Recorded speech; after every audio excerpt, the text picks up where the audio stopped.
कहानी की शुरुआत में हम एक कथनंगे व्यक्ति को देखते हैं जिसने एक मॉन्स्टर को हरा दिया था। वहीं एक नशेड़ी लड़की पीछे से सब कुछ देख रही थी और उस मॉन्स्टर को हराने के लिए उसका शुक्रिया अदा करती है। इसके बाद वो मॉन्स्टर वहां से गायब हो जाता है। फाइनली मैंने उसे हरा दिया है और अब मैं वो करूंगा जो मैं हमेशा से करना चाहता था। वो पीछे घूम के उस प्रिंसेस के मुंह पर लात मारता है। अबे लड़की पे हाथ उठा रहा है, मतलब पैर। आखिरकार मैं जीत गया और इस फालतू सी गेम को खत्म कर दिया। ज्यादातर गेम्स जो लॉन्च होती हैं वो घटिया ही होती हैं, जिन्हें की ट्रैश गेम्स कहा जाता है, तो ज्यादातर लोग उन्हें नहीं खेलते, पर राकुरो को उन्हीं गेम्स को खेलकर खत्म करना पसंद है। आगे हमें पता चलता है कि उसकी माँ भी सन की है, जो कि बटरफ्लाइज और अजीब से कीड़ों को पकड़ती है। रात भर गेम खेलने की वजह से वो स्कूल में भी उबासियां ले रहा था। वहीं एक लड़की उसका इंतजार कर रही है और सोच रही है कि वो उसे प्रपोज कैसे करे। वो डिसाइड करती है कि वो उससे वीडियो गेम्स के बारे में बात करेगी, पर जैसे ही वो उसके पास पहुंचता है, राकुरो का एक दोस्त आकर उसे ले जाता है और बेचारी लटकी रह जाती है। इसके बाद वो लड़की, जिसका नाम रे है, वो एक गेम शॉप में जाती है और इधर उधर देखने लगती है। वो अभी तक यहाँ नहीं आया है, उसे ही ढूंढ रही हो ना? उसकी बातें सुनकर वो शर्मा जाती है। वो एक एक्स्ट्रा स्पेशल ट्रैश गेम खेल रहा है, तो कुछ दिनों तक वो यहाँ नहीं आने वाला। Extra special? वो वाली गेम देख रही हो? ये गेम बग से भरी हुई है और जब देखो तब ऊंच पटांग कुछ होता ही रहता है। इसमें तो पहले स्टेज को पार करने के लिए ही बहुत हाई लेवल की स्किल्स की जरूरत पड़ती है। कुछ देर बाद वहाँ राकुरो भी आ जाता है। इतनी जल्दी? क्या तुमने गेम खत्म कर दी? हाँ बिल्कुल, कितनी कबाड़ गेम थी यार, मजा ही आ गया। सबसे बेकार तो वो औरत थी, सारी फसाद की जड़ वही थी, लेकिन जब भी उसे कुछ बोलो मुंह फुला लेती थी। उसको मनाने के लिए मुझे 3 घंटे लग जाते थे। उसके बारे में सोचता भी हूँ तो खून खौल उठता है मेरा। लेकिन खत्म होने के बाद जो मैंने उसके फेस का स्ट्रक्चर बिगाड़ा है, आहा, सुकून ही मिल गया। सच में क्या मस्त कबाड़ गेम थी। अब क्या खेलूं मैं? तो क्यों ना इस बार तुम कोई कबाड़ की जगह एक अच्छी गेम खेल लो। इस गेम का नाम शंग्रीला फ्रंटियर है और इसे 3 करोड़ से भी ज्यादा लोग खेल रहे हैं। वहीं इन सारी चीजों के दौरान रे बस उसे चुप कर देख ही रही थी।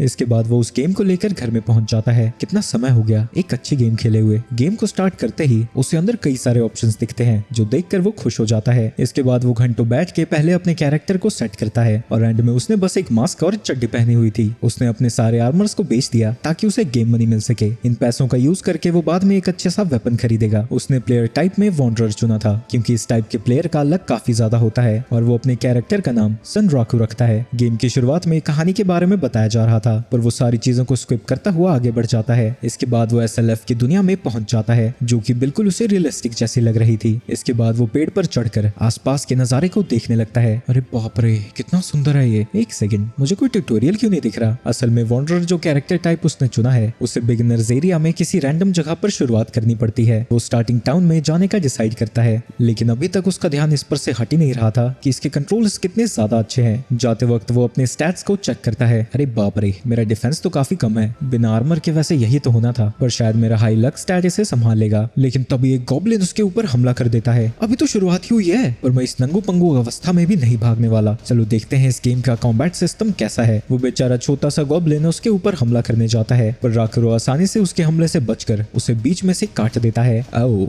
लगता है ये ऐसे ही था स्वागत के लिए, पर कम से कम मेरा लेवल तो बढ़ गया। इसके बाद वो उस वेपन को उठाता है और देखता है कि वो इस वेपन को डुअल वील्ड कर सकता है। तो अभी झाड़ी में से एक मॉन्स्टर उसके ऊपर हमला कर देता है। उसके हमले से वो किसी तरह बच जाता है, जो कि बहुत ज्यादा पावरफुल था। उस छोटे से खरगोश ने बड़े से पेड़ को तोड़कर रख दिया था। अगर ये मुझे लगता मैं तो मर चुका होता। वो बनी फिर से उसके ऊपर हमला करने जाता है, पर इस बार राकुरो उसे ब्लॉक कर देता है और उसके ऊपर एक हिट लैंड करता है, जो कि क्रिटिकल हिट थी। पर इसके बावजूद भी वो जिंदा था और वो फिर से राकुरो पर हमला करने जाता है। इस गेम के बारे में मुझे अभी बहुत कुछ सीखना है, पर यह खरगोश बार बार मेरी गर्दन पर ही जा रहा था, तो इसे हराना उतना भी मुश्किल नहीं निकला। अरे वाह, मेरा लेवल और बढ़ गया। पर उस बनी की तलवार क्यों नहीं मिली मुझे? तभी उसे एक नोटिफिकेशन आती है कि उसने कंडीशंस को पूरा कर लिया है और फ्लैश काउंटर नाम की स्किल सीखी है। अरे वाह, क्या सिस्टम है यार। काफी सारी चीजें प्लेयर की स्किल्स पर डिपेंड करती हैं। फिर तो मैं हायर लेवल एनिमी से भी लड़ सकता हूँ। एक सेकंड, मुझे अभी तक कोई बग नहीं मिला इसमें। क्रैश गेम्स खेलते वक्त कैसे कैसे बग्स झेले हैं मैंने, पर इसमें तो सब कुछ स्मूथली चल रहा है। किसे पता था मुझे इसमें मजा आएगा। साले खरगोश के बच्चे, कहाँ है तू? लेकिन उसे खरगोश की जगह एक ओगर दिखता है, जिसे वो एक ही हमले से हरा देता है। इसकी वजह से वो फिर से लेवल अप हो जाता है और अब वो अपने स्टैट पॉइंट्स को एलोकेट करने लगता है। काश रैबिट और भी ज्यादा दिखते, पर शायद वो रेयर एनिमी है। मुझे सिर्फ 2 चाकू पाने के लिए 50 रैबिट्स को मारना पड़ा। मुझे कई सारी स्किल्स भी मिली हैं, पर एक ही है यूज करने लायक। पर यहाँ के मॉन्स्टर तो काफी नल्ले से हैं। मुझे आगे बढ़ना चाहिए, नहीं तो लेवल अप ही नहीं कर पाऊंगा। मैं स्टार्टर टाउन से तो काफी दूर आ गया हूँ, तो ये सेकंड विल पे चल लेता हूँ। वो उस जगह की तरफ जाने लगता है, पर देखता है कि पापा की परी उसके रास्ते को रोक रही थी। आखिरकार एक ढंग का मॉन्स्टर मिला, अब मजा आएगा। इसकी सुंदरता पर मत जाना, ये काफी ज्यादा पावरफुल मॉन्स्टर है और इस एरिया का बॉस, जिससे एक पार्टी को लड़ना चाहिए। मेरा कैरेक्टर वैसे ही मूव करता है जैसा मैं चाहता हूँ। मुझे इसे हराने के लिए लिए किसी डिफेंस की जरूरत नहीं है और वो उसके ऊपर हमला करने जाता है। दूसरी तरफ बिगिनर्स टाउन में सारे लोग बड़ी हैरानी से एक प्लेयर को देख रहे थे जो कि एक एलीट प्लेयर लग रहा था और उसकी पीठ पर एक हाई रैंकिंग गिल्ड का क्रेस्ट भी है। वो असल में एक लड़की थी जो यहाँ पर सभी लोगों के नाम चेक कर रही है। हर गेम में राकुरो अपना नाम सनरोकू रखता है क्योंकि ये बिगिनर्स टाउन है तो वो मुझे यहाँ जरूर मिलेगा। वहीं असल जिंदगी में हम देखते हैं कि वो रे थी।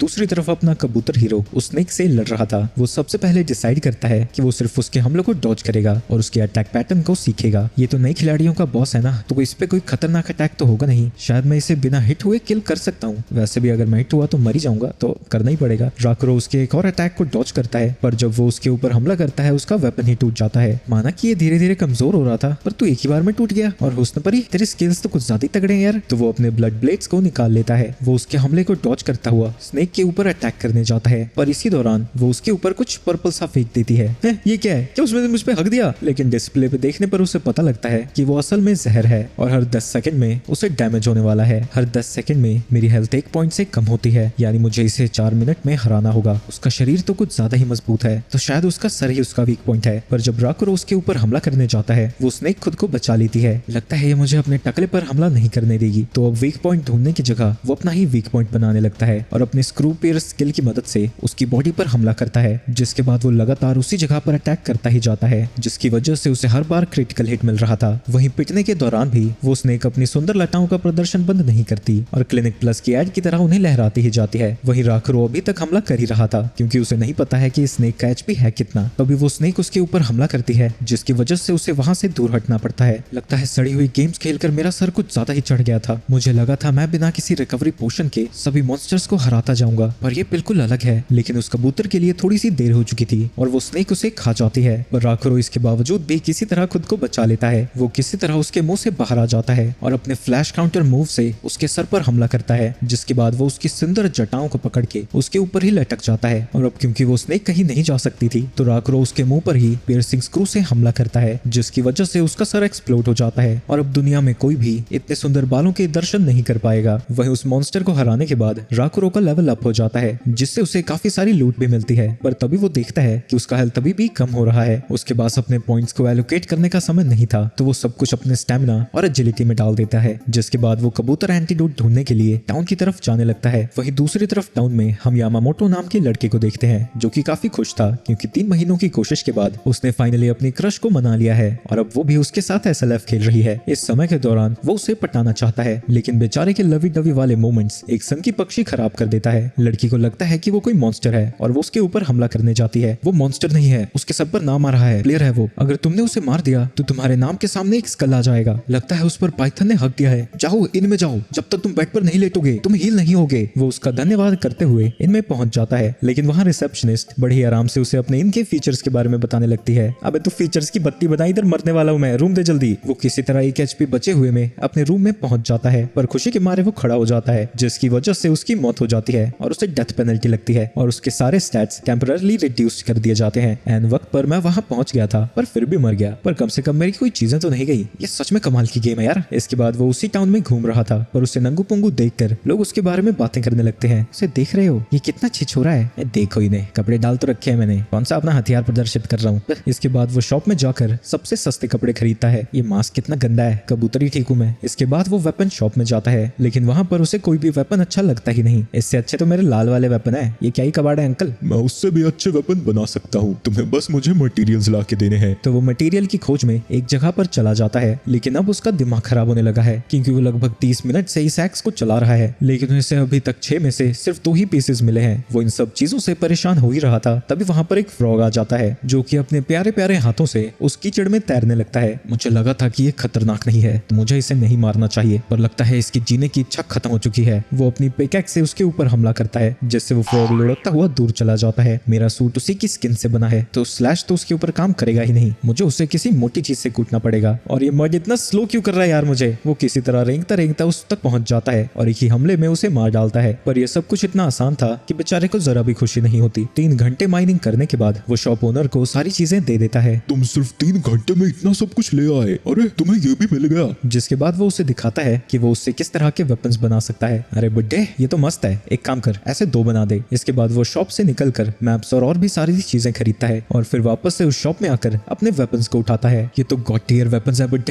जब भी इनसे क्रिटिकल हिट होता है इसका डिग्रेडेशन रेट आधा हो जाता है। तुम बाद में अगर और भी मटेरियल्स लेकर आओ तो मैं इसे अपग्रेड कर सकता हूँ। वो बुढ़ा उसे और भी सारी चीजें बताता है जो सुनकर वो इम्प्रेस हो जाता है। इस सिस्टम का एआई कितना अच्छा है, ऐसा लग रहा है मैं सच में किसी इंसान से बात कर रहा हूँ। अब काफी रात हो गई है, इस आर्मर को पहनकर तुम बाहर मत जाना। है काइको रे बाबा। रात को खतरनाक से नाइट मॉन्स्टर्स बाहर आते हैं। इसके बाद वो शॉप से बाहर आ जाता है और अब क्योंकि उसकी डेथ पेनल्टी खत्म हो चुकी है अब वो फाइनली अपने लेवल अप पर ध्यान दे सकता है। दूसरी तरफ रे उसी स्नेक के सामने थी। मैंने सारे बिगनर एरिया में ढूंढ लिया पर राकुरो मिला ही नहीं। कहीं ऐसा तो नहीं वो फर्स्ट ईयर टाउन की जगह इस पाइथन को हराकर सीधा सेकंड ईयर टाउन में चला गया। पर क्या कोई नया प्लेयर ऐसा कर सकता है? शायद राकुरो ऐसा कर सकता है। दूसरी तरफ राकुरो एक गॉब्लिन से लड़ रहा था लेकिन उसे हराना काफी मुश्किल साबित हो रहा है। ज्यादातर नाइट मॉन्स्टर वैसे ही थे जैसा शॉप ओनर ने बताया था, तो लेवल अप करने में मुझे काफी आसानी हुई। पर ये वाला गॉब्लिन काफी ज्यादा ताकतवर है और इसकी स्पीड भी बाकी गॉब्लिन से अलग है। तभी वो छोटा सा गॉब्लिन चिल्लाता है और उसकी चीख सुनकर वहाँ पर उसी जैसे दिखने वाले और भी गॉब्लिन्स आ जाते हैं। अरे मोरी मैया, यहाँ तो एक नहीं संभल रहा था,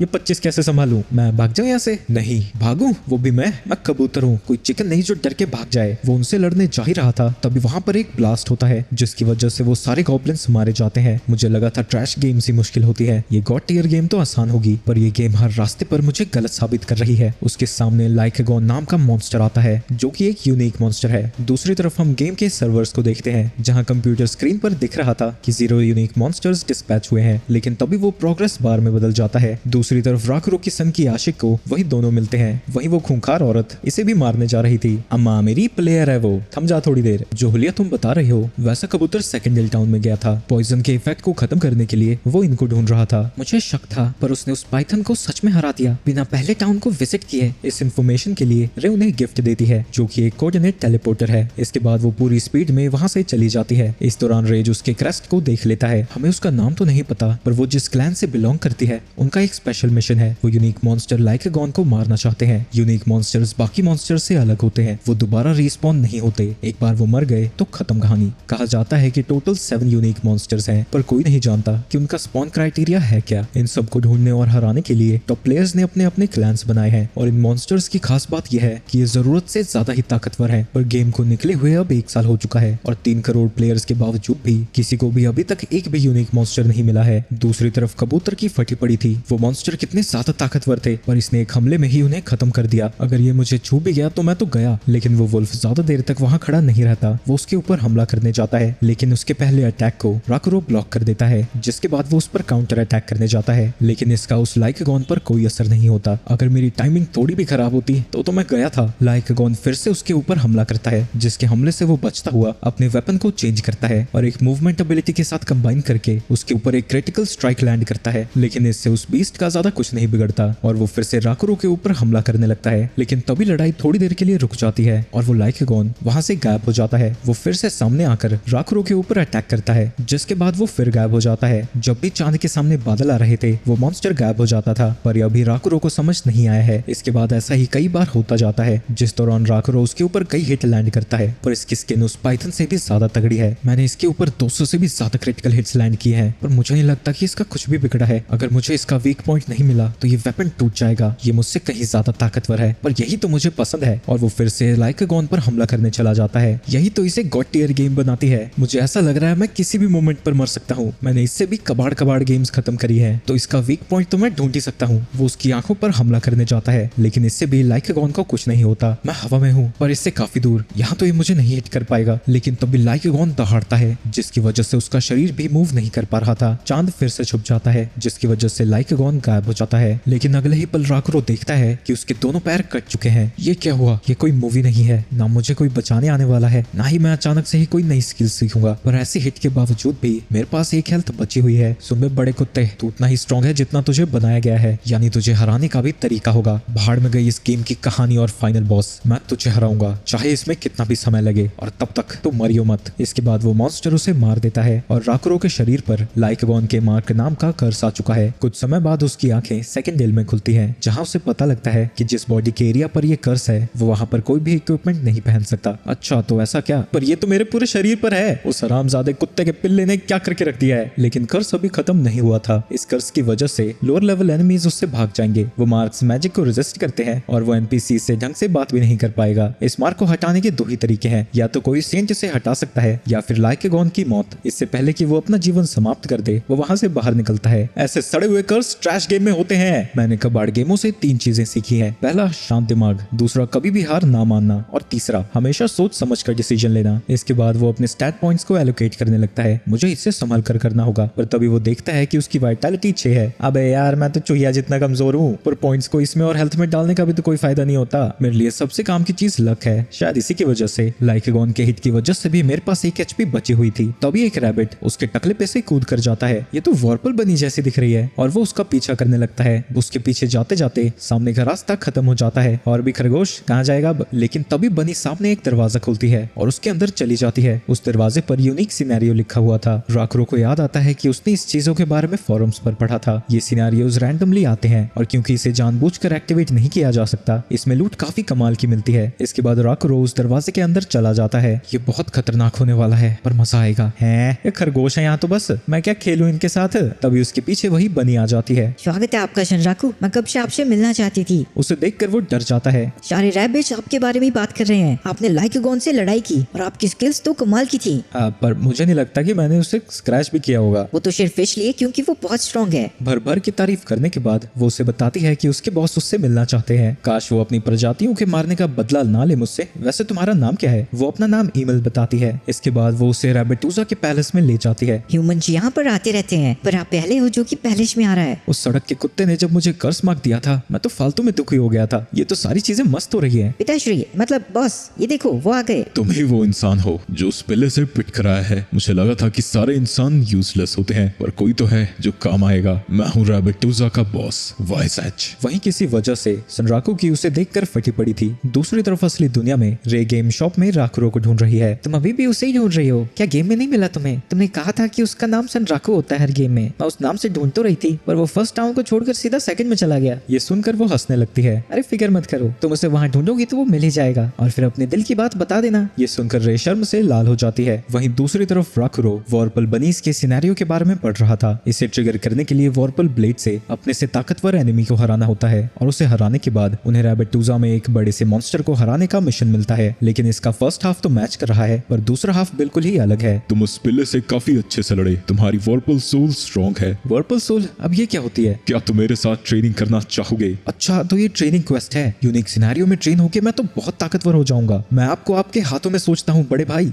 बड़े भाई? क्या मैंने कुछ गलत कह दिया? वो उसके पास जाता है। चूजे, तुम मुझे पसंद आए। आपसे तो मुझे वाइस सैच बुला सकते हो। एमुल, इससे मैं तुम्हारे ऊपर छोड़ता हूँ। एमुल उससे पैलेस के टूर पर ले जाने लगती है। अभी मैं नहीं जा सकता, काफी टाइम से गेम खेल रहा हूँ, मुझे आराम करना होगा। एमुल उससे बताती है कि पैलेस में ही एक रेस्ट की जगह है। ये तो मैं भूल ही गया था। और वो सनराकू के गले में फेंक कर कुत्ते का पट्टा पहना देता है। सनराकू देखता है कि एक वॉर्पल सोल कॉलर है। इससे एक्सपीरियंस उसे आधा मिलेगा, पर स्टैट्स पॉइंट 2.5 गुना बढ़ जाएंगे। सनराकू उसे खोलने की कोशिश करने लगता है। इसका कोई फायदा नहीं है। जब तक मैं नहीं चाहता वो पट्टा तुम्हारे गले से नहीं निकलेगा। 2.5 गुना स्टैट पॉइंट्स तो काफी कमाल की चीज है, पर इंटरनेट पर इससे पहले किसी ने एक्सपीरियंस नहीं किया है। यानी इसके बारे में सिर्फ मैं ही जानता हूँ। इसके बाद वो कई समय बाद एक और सड़ी हुई गेम में लॉगिन करता है, जिसमें वो अपने दोस्त से मिलने वाला था। वो दोनों पीवीपी बैटल शुरू कर देते हैं। कुछ समय के भयानक से युद्ध के बाद राकुरो इस मैच को हार जाता है। वो भी सिर्फ इसलिए क्योंकि उसे लगा था कि वो टूटा हुआ हाथ उसका क्या ही बिगाड़ सकता है, पर वो असल में इस गेम का बग था। मुझे लगा था तुम कोई घटिया सा मजाक कर रहे हो, पर लगता है तुम सच में SLF खेल रहे हो। हाँ, और मैं उसे एंजॉय भी कर रहा हूँ। और तुम्हें पता है, मैंने इंटरनेट पर 7 कॉलेसी के बारे में पढ़ा है। ये 7 यूनिक मॉन्स्टर्स हैं, पर लोगों को सिर्फ 4 के बारे में ही पता है और अभी तक कोई भी उनमें से एक को भी नहीं हरा पाया। मैं उनमें से एक मॉन्स्टर से भिड़ा था, पर उसने मुझे बहुत बुरी तरीके से तोड़ दिया। जब तक मैं उसे हरा नहीं देता मुझे शांति नहीं मिलने वाली। लगता है मुझे भी खेलना पड़ेगा। और तुम्हें पता है और कौन खेल रहा है SLF? कौन है भाई? मैं उसे मेल भेज देता हूँ, तुम्हें पता लग जाएगा। दूसरी तरफ किसी लड़की को मेल आती है जो कि SLF ही खेल रही है और उसने मॉन्स्टर की जगह कई सारे प्लेयर्स को मार रखा है। आगे सनराकू ईमुल के साथ वापस से सेकेंडल टाउन में आता है। तुम यहाँ पर क्यों आ गए? पैलेस में कितनी सारी चीजें थी, ट्रेनिंग हॉल और पता नहीं क्या क्या। हाँ, पर उससे पहले मैं थर्ड ड्रामा टाउन में जाना चाहता हूँ, क्योंकि गर्मियों की छुट्टियों की वजह से वहाँ भीड़ बढ़ने वाली होगी। वो ज्यादातर अभी फर्स्ट ईयर टाउन में ही है, पर अगर वो यहाँ पर आ गए तो मॉन्स्टर्स और माइनिंग स्पॉट्स को ढूंढना काफी मुश्किल हो जाएगा। चलो ऐसा है तो मैं इसमें तुम्हारी मदद करती हूँ। और वो उसे एक पार्टी रिक्वेस्ट भेज देती है। मैं NPC के साथ भी पार्टी बना सकता हूँ। वो उसकी रिक्वेस्ट को एक्सेप्ट कर लेता है और देखता है कि एमिल के स्टैट्स उससे कहीं ज्यादा अच्छे हैं। सिर्फ स्पीडी है जिसमें वो उससे थोड़ा बेहतर है। इसके बाद वो ईमुल को कंधे पर बिठाकर वहाँ से चला जाता है, लेकिन रास्ते में उसे 2 लड़कियां देख लेती हैं, जो प्यारी सी ईमुल को देखकर उसके पीछे पागल हो जाती हैं। तुम्हें ये प्यारा सा बनी कहाँ से मिला?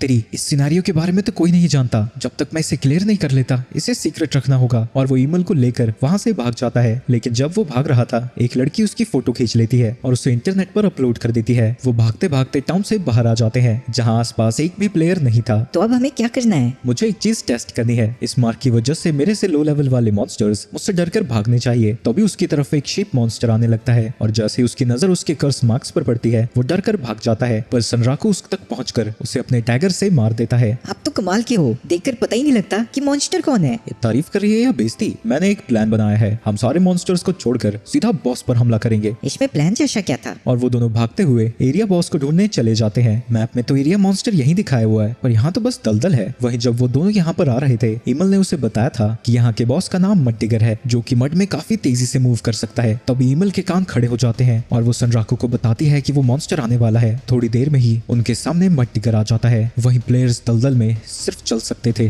दौड़ नहीं सकते। ये इस मॉन्स्टर से लड़ने के लिए सबसे बेकार कंडीशन है। मड्डिगर कूद के वापस से दलदल के अंदर घुस जाता है और तेजी से उन्हीं की तरफ जा रहा था। उसे देखकर इमल डर जाती है पर ऐन वक्त पर वो अपनी स्लाइड मूव का यूज करके उसके हमले से बच जाता है। वहीं लाइकेगॉन की लड़ाई के बाद उसकी परफेक्ट पैर स्किल इवॉल्व हो गई थी और अब वो रिपेल काउंटर बन चुकी है। तो जब मड्डिगर उसके ऊपर हमला करता है उसके अटैक को ब्लॉक करके वो तुरंत ही उसके ऊपर हमला कर देता है। तुम तो कमाल के हो शनराकू। मैंने अपनी दोनों ही स्किल्स यूज कर ली हैं और इनका कूल डाउन टाइमर भी 10-12 सेकंड का है और मेरे पास उसके अटैक से बचने का अब कोई तरीका नहीं है। तभी मड्डिगर उसके ऊपर हमला कर देता है जो देखकर सनराकू की हालत खराब हो जाती है। लेकिन तभी एमिल एक बुक निकालती है और मैजिक से मड्डिगर के ऊपर हमला कर देती है। इस हमले की वजह से वो मॉन्स्टर बेहोश हो जाता है। मैंने थोड़ा सा मैजिक यूज किया। मैं गेम को पार करने में इतना बिजी हो गया ये तो मैंने सोचा ही नहीं कि मेरी पार्टी में एक और मेंबर है। मैं इस मौके को जाया जाने नहीं दे सकता। तो वो अपनी स्किल का यूज करता है जिससे उसकी एजिलिटी और अटैक पावर बढ़ जाती है। पर इस दलदल में मूव करना बड़ा ही सरदर्द वाला काम है। लेकिन इससे पहले कि वो मड्डिगर तक पहुंच पाता वो वापस से होश में आ जाता है। अब उसका स्क्रू पियर्स अटैक भी स्पाइरल एज में इवॉल्व हो चुका है जिससे वो उसके ऊपर हमला कर देता है। इसके बाद वो अपनी एक और एबिलिटी का यूज करके उस मॉन्स्टर पर चढ़ाई कर देता है और कूद के सीधा उसकी नाक पर खड़ा हो जाता है। तो अभी वो मॉन्स्टर अपना मुंह खोल देता है और सनराकू सीधा उसके मुंह के अंदर गिर रहा था। पर अब 10 सेकंड पूरे हो गए थे और वो अपने रिपेल काउंटर से उसके अटैक से बच जाता है। वहीं इन सभी चीजों के दौरान बनी एक अटैक को प्रिपेयर कर रही थी जिसके बाद वो मड्डिगर पर हमला कर देती है। आगे हमें पता चलता है कि सनराकू के डिफेंस कितने ज्यादा कमजोर है। वो हल्की सी ही ऊंचाई से गिरता है वो भी कीचड़ में, पर इससे भी उसकी काफी हेल्थ कम हो जाती है। वहीं सनराकू जब सामने देखता है उसे सामने मड्डिगर दिखता ही नहीं। तो भी उसके नीचे का एरिया कांपने लगता है। सनराकू इमल को उठाकर वहां से दूर फेंक देता है। तभी मड्डिगर उस पर हमला करता है जिसकी वजह से सनराकू हवा में उछल जाता है। मुझे लगा था मुझे ये एक ही हिट में मार देगा पर मेरी काफी हेल्थ बची है। एक सेकंड, मैं नीचे गिरा तो मर ही जाऊंगा। जब मड्डिगर की हेल्थ कम हो जाती है वो दलदल में वापस जाता है और अपनी नाक से प्लेयर्स को उछालता है ताकि वो नीचे गिरकर मर जाएं। इस टाइम तो मेरी कोई स्किल भी काम नहीं करेगी, ना मैं पता लगा सकता हूँ कि वो कब बाहर आएगा। लगता है परलोक से धारने का समय आ चुका है। लेकिन तभी वहाँ ईमेल आकर एक स्क्रोल से उन दोनों को टेलीपोर्ट कर देती है जिसकी वजह से वो दोनों मड्डिगर के ऊपर आ जाते हैं। वहीं गेम में एक अटैक स्किल है जिसका नाम मीटियोर फॉल है जो कि अटैक के लिए ग्रेविटी का यूज करती है। सनराकू जब नीचे गिर रहा था उसका मोमेंटम काफी तेज था और जब रैबिट ने उसे टेलीपोर्ट किया है एनर्जी और भी ज्यादा बिल्ड हो रही है। तो ये अटैक जो उसने गलती से किया था वो असल में उसके काम आ जाता है। इसकी वजह से मड्डिगर पूरी तरह से खत्म हो जाता है। वहीं इन सारी घटनाओं के बावजूद भी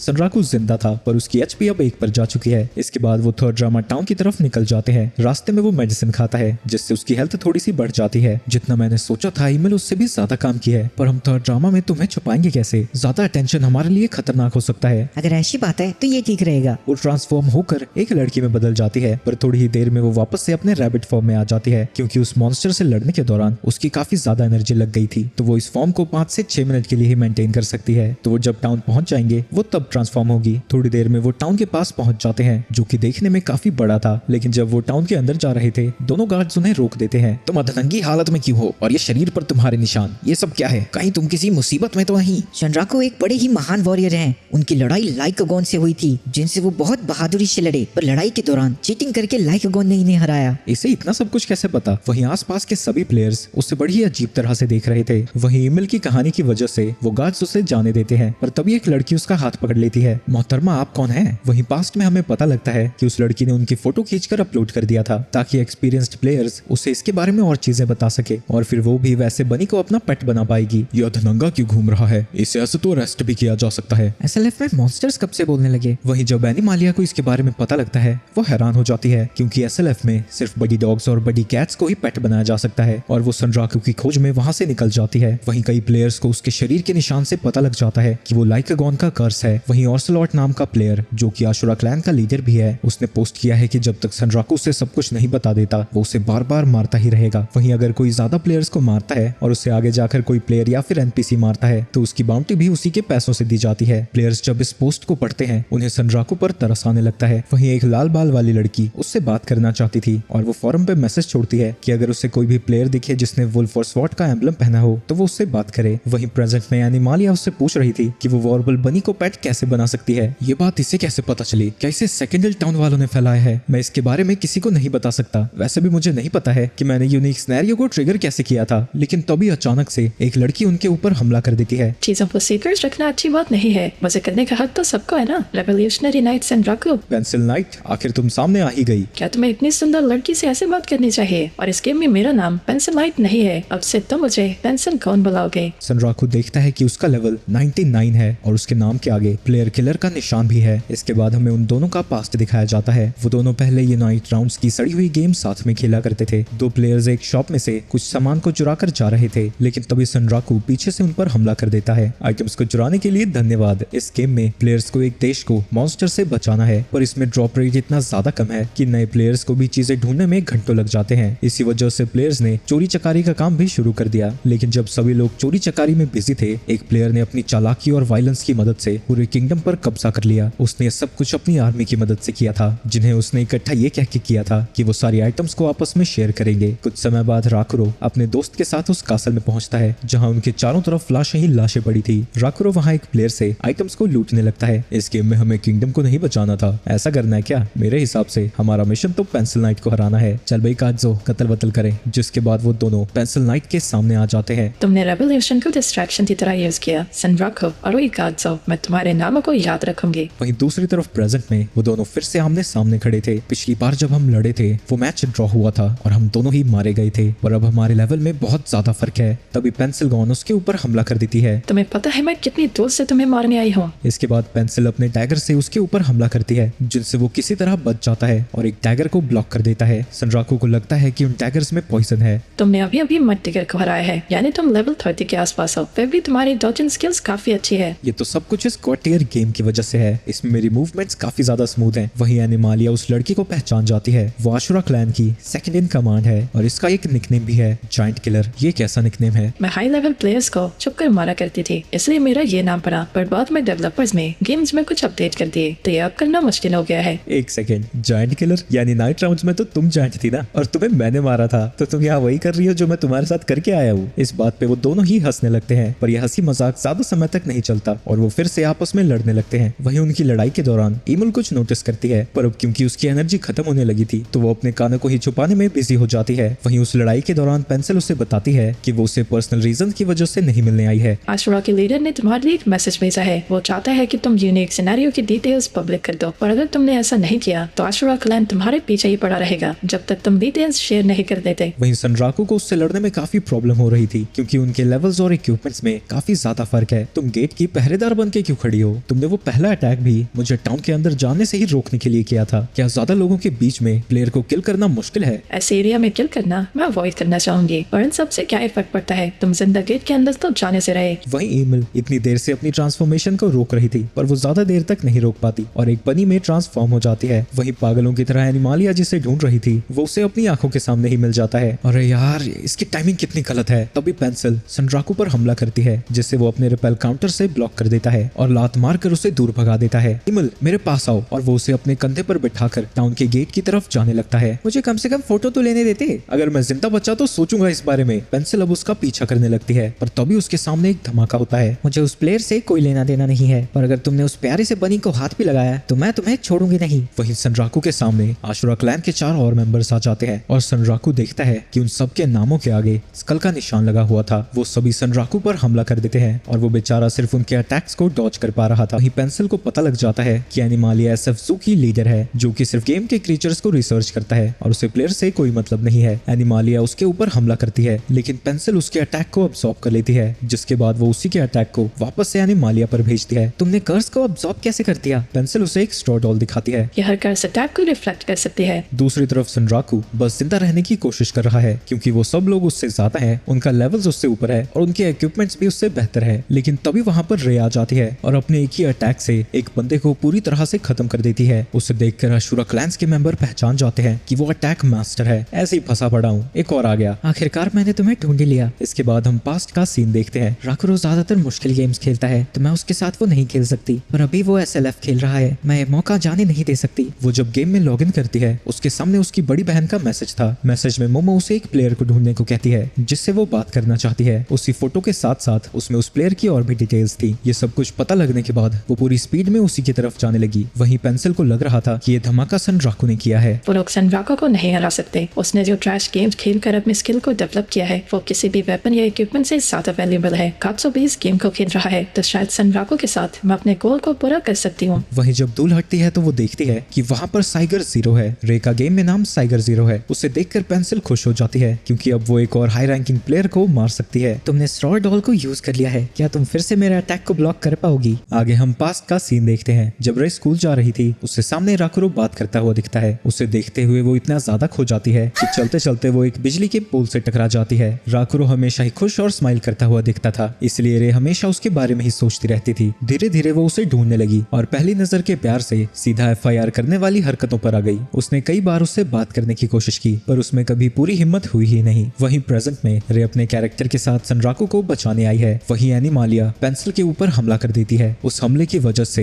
एनिमालिया और पेंसिल दोनों ही खत्म हो जाते हैं। उस अटैक से सभी का ध्यान बच जाता है और इसका फायदा उठाकर सनराकू वहां से टाउन की तरफ निकल जाता है। इसे अंदर मत घुसने देना, वो टाउन बाउंटी हंटर से भरा हुआ है। लेकिन तभी साइगर जीरो उनके ऊपर हमला कर देती है। तुम्हारा धन्यवाद साइगर जीरो। जिसके बाद वो टाउन के अंदर चला जाता है। वहीं भले ही सनराकू ने उससे 2 शब्द ही कहे हो पर इससे ही वो अपने ख्यालों में खो जाती है। मौका देखकर एक बंदा उसके ऊपर हमला करने जाता है पर साइगर अपने एक ही अटैक से उसके 2 टुकड़े कर देती है। अगर तुम लोग यहाँ ना होते तो मैं उससे और बात कर पाती। उसकी ताकत को देखकर आशुरा के बाकी मेंबर्स डर जाते हैं लेकिन अभी तक रे का गुस्सा शांत नहीं हुआ था। वहीं सनराकू और ईमिल रैबिट ट्यूजा में एक इन में जाते हैं। ट्रांसफॉर्मेशन यूज करने की वजह से ईमिल की सारी मैजिकल एनर्जी खत्म हो गई थी तो वो सनराकू का दिया हुआ मैजिक रिस्टोरेशन पोशन पी रही है। तभी पेंसिल का सनराकू को मेल आता है जिसमें उसने कहा है कि वो उससे बात करना चाहती है तो वो इकाजुओ के साथ उसे यूनाइट राउंड्स गेम में बुलाती है। ये छोकरी मुझसे बात करना चाहती है पर इस चालबाज पर मैं भरोसा नहीं कर सकता। तभी उसके पास कात्सो का भी मेल आता है। वो उसे बताता है कि पेंसिल ने उसे भी बुलाया है तो दोनों ही उससे मिलने के लिए तैयार हो जाते हैं। वहीं अब सनराकू इस यूनिक सिनेरियो को स्टार्ट करने का डिसाइड करता है तो ईमिल उसे एक बड़े से एरिना में लेकर जाती है जिसका नाम वॉरपल कॉलिसियम है। मेरे डैडी यानी बॉस ने कहा है कि तुम यहाँ पर 10 मॉन्स्टर्स को हराओ। ठीक है चुटकी,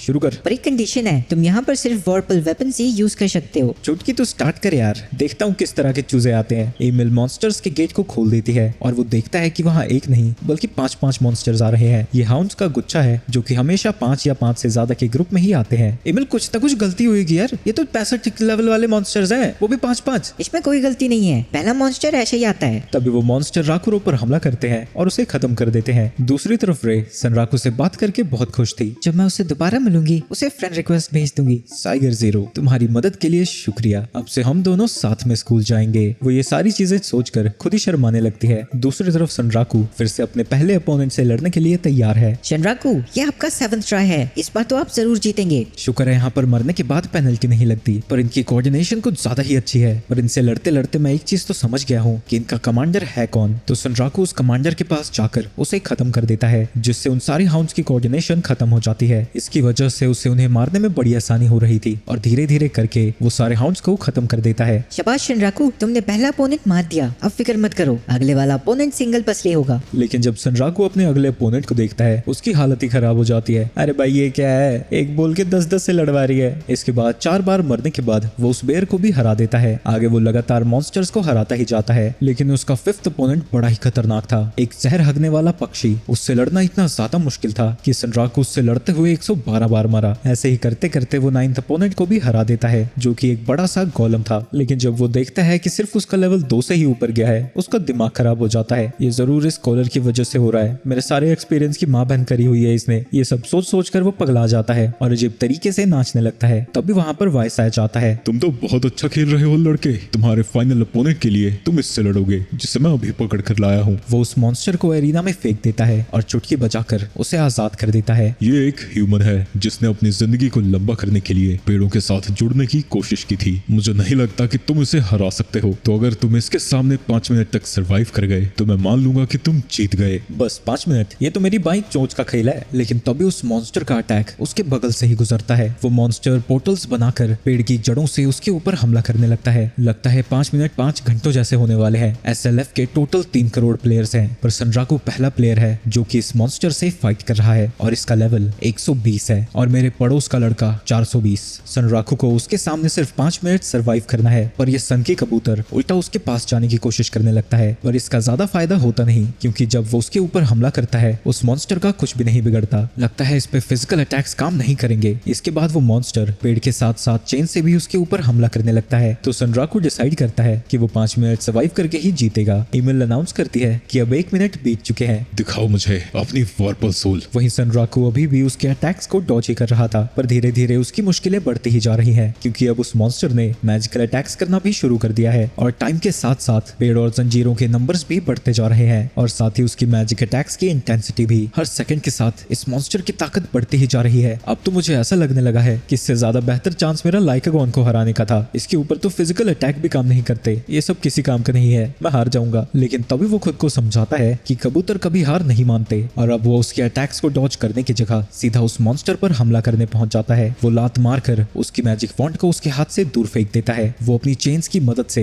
वापस से वॉन्ड को पकड़ना चाहता है, पर सनराकू डैगर को थ्रो करके उसे रोक देता है और खुद उस छड़ी की तरफ बढ़ने लगता है। वो मॉन्स्टर अपना पूरा जोर लगाकर सनराकू को रोकने की कोशिश करता है, लेकिन अंत में वो उस तक पहुंच ही जाता है। पर अपनी छड़ी जाने की वजह से वो मॉन्स्टर पगला चुका था और वो उसके ऊपर हमला करना बंद ही नहीं कर रहा है। सनराकू की हालत खराब होने लगी थी। तभी ईमेल उसे बताती है कि अब सिर्फ 1 मिनट बचा है। इसने तो सच में कमाल कर दिया। लेकिन तभी वो मॉन्स्टर सनराकू के सामने एक दीवार सी खड़ी कर देता है और उसके पैर को पकड़ लेता है। उस चेन की वजह से सनराकू कमजोर होने लगता है। वो झाड़ी अपनी छड़ी को लेने के लिए बड़ी ही तेजी से उसकी तरफ आ रही थी, तो सनराकू उस छड़ी को हवा में उछाल देता है। तो वो मॉन्स्टर उसे छोड़कर उस छड़ी के पीछे चला जाता है और उसे पकड़ भी लेता है। अबे साले, तो अगर मेरे पीछे आ रहा होता तो जीत गया होता। टाइमर देख, खत्म हो गया। लेकिन वो मॉन्स्टर गुस्से में था और वो अभी भी उसके ऊपर हमला करना जारी रखता है। अबे लड़ाई तो खत्म हो गई थी, ये क्या हो रहा है? इससे पहले कि वो परलोक से धार जाता, वाइस एच बीच में आ जाता है और इस बार उस मॉन्स्टर को पूरी तरह से खत्म कर देता है। तुम्हारी वॉर्पल सोल कमाल की है। इस पर तो फिजिकल अटैक्स काम नहीं कर रहे थे ना, तो ये क्या हुआ? तुम क्योंकि जीत गए हो, अब तुम्हें रिवॉर्ड देने का समय है। मैं तुम्हें रैबिटूजा का सौभाग्यपूर्ण सिटीजन बनाता हूँ। वो बेचारा कोई वेपन या रिवॉर्ड एक्सपेक्ट कर रहा था,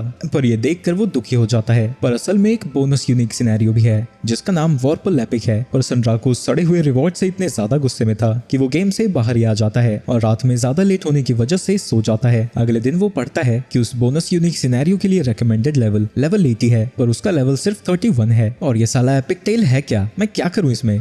छोड़ो, पहले चलो चुटकी टाउन में घूम के आते हैं। लेकिन अगर हम ऐसे गए तो हम पर हमला हो जाएगा। ऊपर से उस कुत्ते की कर्स की वजह से मैं कुछ पहन भी नहीं सकता। आपको खुद को पूरी तरह से छुपा लेना चाहिए। मैं भी वही सोच रहा था, पर कैसे? एमिल उसे एक शॉप में लेकर जाती है। ये है मेरा छोटा भाई पीट्स, ये रैबिटूजा में सामान बेचता है। सिर्फ रैबिटूजा नहीं, मैं बाहर भी बेचता हूँ, तो तुम्हें अगर किसी और टाउन में भी सामान की जरूरत हो तो तुम मेरे पास आ सकते हो, मिस्टर चिड़ियाधारी। चिड़ियाधारी? अरे ये सिर्फ मास्क है। और वो अपना मास्क उतारकर उन्हें दिखा देता है। एमिल उसका चेहरा देखकर हैरान हो जाती है। अरे क्या हो गया? मुझे लगा था कोई स्पेशल वजह है जो आप अपना चेहरा नहीं दिखाते। पीट्स, इन्हें वो कपड़ा दिखाओ जिसके बारे में तुम बता रहे थे। और हम देखते हैं कि वो कपड़ा असल में सफेद बुर्खा है। सनराकू बेगम और एमिल थर्ड ड्रामा टाउन का मैप खरीदते हैं और वहाँ से जा रहे थे। ये सब क्या है? माना कि ये लाइकागॉन के मार्क्स को छुपा रहा है, पर कार्टून लग रहा हूँ मैं। सनराकू, आप चिल्लाइए मत, नहीं तो लोगों का ध्यान हम पर आ जाएगा। ऐसे कम लोगों का ध्यान है हम पर। एमिल उसे समझाती है कम से कम टाउन से बाहर निकलने तक उसे ये पहन कर रखना चाहिए। उन्होंने रिकवरी और काफी सारी आइटम्स खरीद ली हैं, पर क्योंकि ह्यूमन फॉर्म में ईमेल कमाना जल्दी खत्म होता है, उन्हें जल्दी से अपनी नेक्स्ट लोकेशन पर पहुंचना होगा। सनराकू मैप में देखता है कि वो थर्ड ड्रामा से 3 जगह पर जा सकते हैं, सूखे हुए वॉल्केनो के अंदर वाली नदी, फॉरेस्ट या फिर रून्स ऑफ डिविनिटी। आखिर में वो फॉरेस्ट के थ्रू जाने का डिसाइड करता है। रून्स ऑफ डिविनिटी तो ट्रैप है। इन सब चीजों के बारे में तो मुझे ऐसे ही पता लग जाता है। वहीं जब वो खुद की तारीफ कर रहा था, ईमेल एक जाना पहचाना थोपड़ा देखती है। हम देखते हैं कि वो सनराकू की आशिक है, जो कि यहाँ पर भी उसका पीछा कर रही है। सनराकू साइगर जीरो को देखकर डर जाता है। इसके बाद हम एक टूटी हुई शिप को देखते हैं जिसके अंदर आशुरा क्लैन का लीडर था, जिसका नाम ऑर्सलॉट है। तुम लोगों को शर्म नहीं आती? आशुरा क्लैन के नाम पर तुम लोग धब्बा हो। तुम्हें पता होना चाहिए था, उसे ढूंढने में बाकी के स्ट्रॉन्ग प्लेयर्स भी लगे होंगे। अगर तुम्हें इतना कुछ पता ही था तो तुम खुद क्यों नहीं गए उसके पीछे? मेरे पास और भी काम है। ये रैबिट जरूर किसी यूनिक सिनेरियो को ट्रिगर करता है, तो राखरो से इसकी इन्फॉर्मेशन तुम्हें निकालनी ही होगी, चाहे इसके लिए तुम्हें कुछ भी करना पड़े। पेंसिलगॉन कहती है कि उन्हें यूनिक मॉन्स्टर के पीछे जाना चाहिए। उन मॉन्स्टर्स को हराया नहीं जा सकता, सिर्फ हम ही हैं जिन्हें उसकी स्पॉन कंडीशन डोमिनेशन के बारे में पता है। सिर्फ उस बेस्ट को एनकाउंटर करने पर प्लेयर्स को एक्सपीरियंस मिलते हैं, तो अगर हम इसे ढंग से प्लान करें तो हम बड़ी ही आसानी से अपनी ताकत बढ़ा सकते हैं। इस बात से सभी मेंबर्स अग्री करते हैं। ये देख के पेंसिल सोचती है कि वो सब के सब यूजलेस हैं और वहाँ से चली जाती है। आशुरा क्लैन शुरू से ही प्लेयर्स को किल करके आगे बढ़ा है, पर अपडेट की वजह से वो रिस्की हो गया है और तब से ही आशुरा क्लैन पहले से बदल गया है। अब वो जरा भी रिस्क नहीं लेना चाहते। ऐसे में वो यूनिक मॉन्स्टर टूंगाट को तो हराने से रहे। दूसरी तरफ सनराकू को लग रहा था कि साइगर जीरो उससे बदला लेने आई है, क्योंकि वो उसके सर पर चढ़ा था। साइगर उनकी तरफ जाने लगती है, पर सनराकू की फटी पड़ी थी और वो ईमल के साथ वहाँ से भाग जाता है। वहीं कुछ आशुरा के मेंबर्स वहीं पर सनराकू को ढूंढ रहे थे। वो उनके सामने से ही गुजरता है और उन्हें लगता है कि वो कोई पागल है जो चादर ओढ़ के घूम रहा है, लेकिन प्लेयर्स के ऊपर उनका नाम दिखता है, जिसकी वजह से वो उसे पहचान जाते हैं और वो दोनों भी उसके पीछे निकल जाते हैं। सभी लोगों का ध्यान उसी पर था, पर सनराकू के पास कोई ऑप्शन ही नहीं है, क्योंकि साइगर जीरो अभी तक उसका पीछा कर रही है। वहीं आशुरा के मेंबर्स को लग रहा था कि सनराकू आयरन रूम्स में जाएगा और वो यही चीज बाकी मेंबर्स को भी बताते हैं। वहीं सनराकू जानबूझकर गलत रास्ते में जा रहा है ताकि वो रास्ते में उन्हें गुम करके वहां से घूम सके। रास्ते में उन दोनों को सनराकू देखना बंद हो जाता है, पर इसके बाद भी वो आयरन रूम्स के गेट की तरफ जाने लगते हैं ताकि वो सीधा वहीं पर उसे पकड़ सके। वहीं सनराकू ने खुद को चादर की तरह टांग कर छुपाया था। सनराकू और ईमिल फॉरेस्ट के गेट पर पहुंच जाते हैं, लेकिन तभी वो देखता है कि उसके पीछे साइगर जीरो आ रखी है। इसे कैसे पता मैं यहाँ जा रहा हूँ? तभी साइगर जीरो उसे फ्रेंड रिक्वेस्ट भेज देती है। मैं शुरुआत के लिए तुम्हारा दोस्त बनना चाहती हूँ। क्या ये लड़की है? ये जानबूझकर मुझसे दोस्ती करना चाहती है ताकि मैं उस सिनेरियो के बारे में इसे बता दूं, पर मैं ट्रैश गेम्स का भगवान हूँ, ऐसी चालें मुझ पर नहीं चलने वाली। और वो उसकी फ्रेंड रिक्वेस्ट को एक्सेप्ट कर लेता है। वहीं रे बड़ी खुश हो रही थी, क्योंकि जब वो पिछली बार सनराकू को ढूंढ रही थी उसे वो यहाँ पर नहीं मिला, तो वो भी फॉरेस्ट में ही गई थी और तुक्के की वजह से सनराकू भी उसे वहीं पर मिल गया। मैं तुम्हारी गेम में मदद कर सकती हूँ। ये मुझे अपने कर्जे में डाल के इन्फॉर्मेशन निकलवाना चाहती है। नहीं, मैं अकेला ही इसे पार करना चाहता हूँ। और वो उसके सर पर चढ़ने के लिए माफी मांगकर वहाँ से चला जाता है। वहीं फ्रेंड रिक्वेस्ट एक्सेप्ट होने की वजह से रे बहुत खुश थी। दूसरी तरफ आशुरा के मेंबर्स को भी पता लग जाता है कि वो आयरन रूम्स की तरफ नहीं जा रहा था, तो वो फॉरेस्ट गेट की तरफ जाते हैं, पर वहाँ उन्हें साइगर जीरो दिखती है और वो दोनों डर के मारे वहाँ से 9-2-11 हो जाते हैं। अरे ये तो वही डायन है, भागो।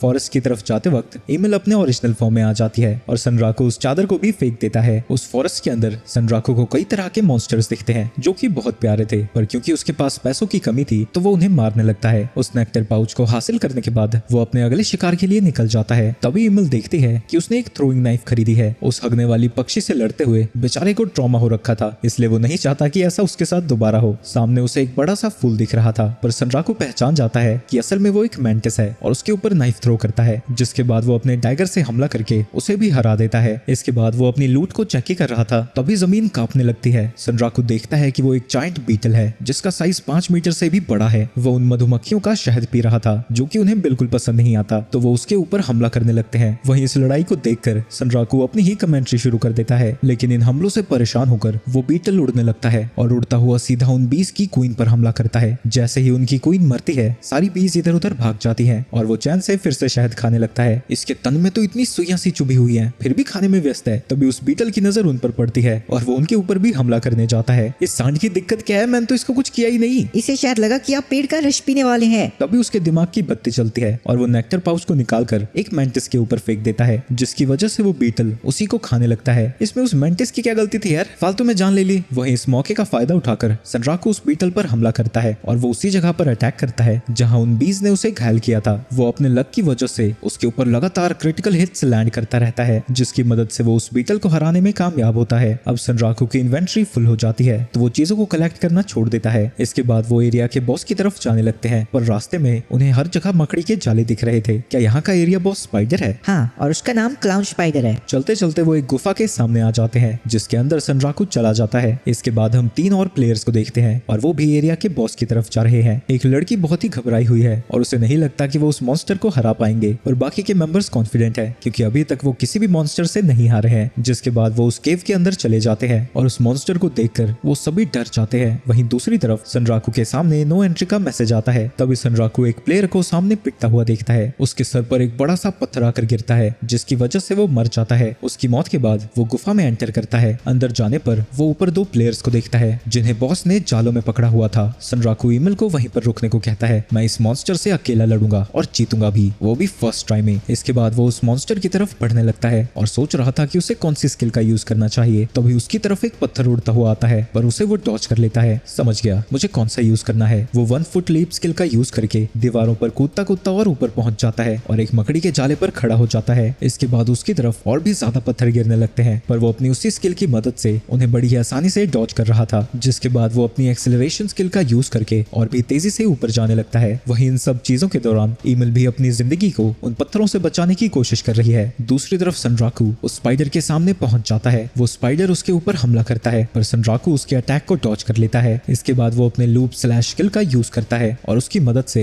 स्पाइडर के एक पैर को काट देता है, लेकिन ये भी उसे हराने के लिए काफी नहीं था, तो वो अपनी एक और स्किल से स्पाइडर के ऊपर हमला करने लगता है। इसकी वजह से स्पाइडर का बैलेंस बिगड़ जाता है और वो सीधा नीचे जाकर गिरता है। वो स्पाइडर अपने वेब्स की मदद से खुद को बचाने की कोशिश करता है, पर सनराकू अपने डैगर को थ्रो करके उसे रोक देता है, जिसकी वजह से वो स्पाइडर सीधा जमीन पर गिरता है। ऊपर देखने पर सनराकू को पता लगता है कि उस स्पाइडर ने काफी भारी भारी सी चीजें जमा करके रखी हैं। अरे बरखुरदार, ये तो मस्त है। जिसके बाद वो उन सारी चीजों को उस स्पाइडर के ऊपर गिराने लगता है। इन सारी चीजों के गिरने की वजह से ईमिल को लगता है कि सनराकू सच में बिना किसी खरोंच के उसे हरा देगा, पर इतनी सारी पिटाई खाने के बाद भी वो स्पाइडर फिर से खड़ा होता है, जिसके बाद सनराकू भी नीचे उतर जाता है। अगर मैं इसे अकेला नहीं हरा सकता तो लाइकेगॉन के लेवल तक कैसे पहुंचूंगा। इसके बाद सनराकू हवा में कूदकर उसके ऊपर एक क्रिटिकल स्ट्राइक लैंड करता है और इस हमले की मदद से वो उस स्पाइडर को हरा देता है। मैंने कहा था ना तुमसे, मैं इसे हरा दूंगा। तभी पेंसिल का उसके पास मेल आता है, पर उसके साथ साथ एक और लड़की को भी ये मेल आता है, जो कि असल में कात्सो है। मैंने तो सुना था कि यहाँ के मॉन्स्टर्स काफी खतरनाक हैं, पर ये तो बिल्कुल आसान निकला। वहीं असल दुनिया में रे माना का शुक्रिया अदा कर रही थी, क्योंकि उसी की वजह से उसमें राकुरो से बात करने की हिम्मत आई। इसके बाद वो अपने जूडो क्लास के लिए वहां से निकल जाती है, पर एक स्टोर के अंदर उसे राकुरो दिखता है। उसे देखते ही रे फिर से उसे छुप कर देखने लगती है। एक गेमिंग मैगजीन में वो अपने दोस्त और प्रो गेमर कात्सो के बारे में पढ़ रहा था। राकुरो उसमें ये भी पढ़ता है कि एसएलएफ में एक बहुत बड़ा अपडेट आने वाला है। आगे वो पेंसिल गॉन के साथ अपनी मीटिंग को याद करता है। इसके बाद हम उन तीनों को यूनाइटेड राउंड्स में देखते हैं। तुम सभी का स्वागत है। आखिरी बार हम तब मिले थे जब तुमने मेरे कासल को डिस्ट्रॉय कर दिया था, जबकि उसमें 80 से ज्यादा गार्ड्स थे। वहीं ये सब सुनकर वो दोनों उसका मजाक उड़ाने लगते हैं। उन्हें उसकी धज्जियां उड़ाने में बड़ा मजा आया था और उसे अभी तक उसने याद रखा है। बकवास बहुत हो गई। मैं चाहती हूँ तुम मेरे साथ टीम अप करो ताकि हम इस यूनिक मॉन्स्टर को हरा सके। उसका नाम वसाइमॉन द टूमगार्ड है। ये सुन के वो दोनों ही एक्साइटेड हो जाते हैं। सनराकू उससे पूछता है, बस हम तीन? क्या बस हम तीन उसे हरा पाएंगे?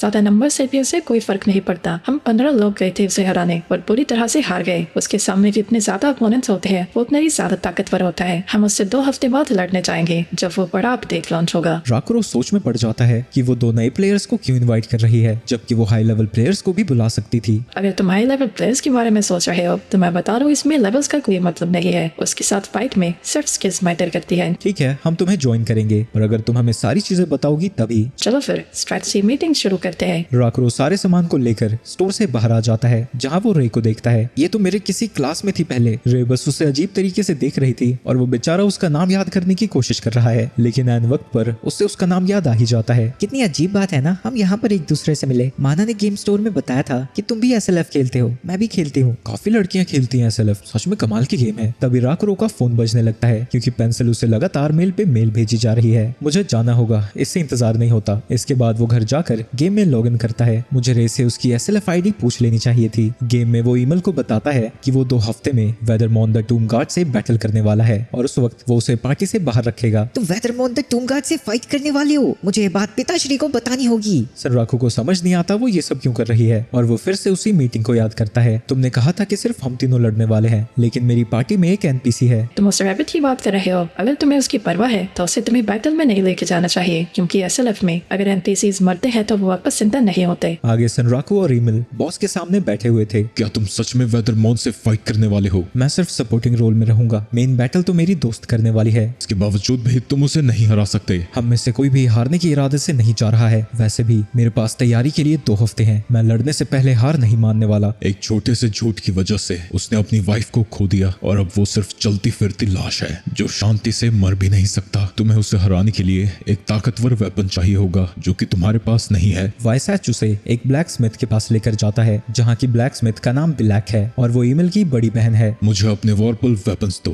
ब्लैक, मैं इन्हें इनकी बेस्ट फॉर्म में लेकर आऊंगा। आप फिर से हैमर उठाने वाले हैं? इसके बाद वाइसैच सनराकू से काफी सारे मटेरियल्स मांगता है जो कि उसे मॉन्स्टर्स को हराने के बाद मिले थे, और वो हथियार पर काम शुरू कर देता है। ब्लैक उसे बताती है कि वो बहुत लकी है क्योंकि उसके पिताश्री एक डिवाइन क्राफ्ट्समैन है और उनके लेवल का लोहार उसे कहीं भी नहीं मिलेगा। वाइसैच उसके हथियार पर काम करने लगता है और सनराकू देखता है कि वाइसैच जब भी उसके ऊपर हैमर मारता था उससे मैजिक सर्कल्स बाहर आते हैं। वो हर स्ट्राइक के बाद ऊपर आते हैं, जिसके बाद वो वेपन के अंदर चले जाते हैं। ब्लैक उसे बताती है कि वॉर्पल वेपन्स अपनी लड़ाई को याद रखते हैं और जिन मॉन्स्टर्स को उसने हराया है वो उनकी और उन वेपन्स की मेमोरी को मिला रहा है। जिसके बाद वो गुनगुनाते हुए अपने काम को जारी रखता है। तुम्हारे वेपन्स अब तैयार हैं। सनराकू देखता है कि इन वेपन्स का नाम मून ब्लेड है। जब वो अपने से ज्यादा लेवल वाले एनिमी से लड़ेगा, हर क्रिटिकल हिट से उसकी एचपी बढ़ जाएगी। इसके साथ साथ उसके अगले अटैक का डैमेज भी बढ़ जाएगा। इसके बाद वो और भी ज्यादा डिटेल्स पढ़ता है, जिन्हें पढ़कर वो बड़ा खुश होता है। अब इन वेपन्स को इस्तेमाल करने का समय आ चुका है, लेकिन तभी उसके पास अलर्ट आता है कि वो इन वेपन्स को यूज नहीं कर सकता। स्टैट्स पढ़ने के बाद उसे पता लगता है कि अगर वो उन ब्लेड्स को यूज करना चाहता है तो उसे 50 लेवल तक पहुंचना होगा। मैं और भी ज्यादा ताकतवर होना होगा। वहीं सनराकू दुख के मारे वहीं पर रोने लगता है। इसके बाद सनराकू एक छोटे से रेस्टोरेंट में जाता है। माफ करना, मैं थोड़ा सा लेट हो गया। हे क्या तुम्हारे आखिरी शब्द यही होने वाले हैं? कात्सो कहता है कि वो 3 घंटे से उसका इंतजार कर रहा है। असल में जब मैं यूनिक सिनेरियो में था,